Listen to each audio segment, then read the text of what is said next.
Pinapatay ako kay Lips. Ano nangyari sa strain? Nakala ako kasi ano. Lips! Lips! Ano? Tingnan mo. Anong ginawa mo dyan? May bibilhin pang strainer. Alam mong mainit, bit mo inilagay agad dyan.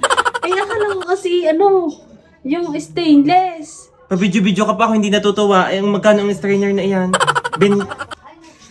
Diyos ko, alam mo namang bagong sulak yung chili oil.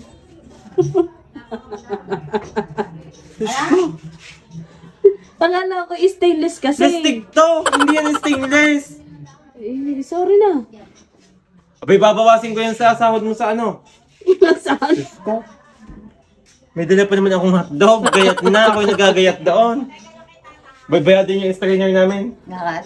Di na niya ginawa ng butas na butas. Di ako ga, nakasira. Sabi mo kay Tia para madaling lumusot. Paano kung ba't unang kalamansi ang strain dyan? Ito sa ka na yung Dores.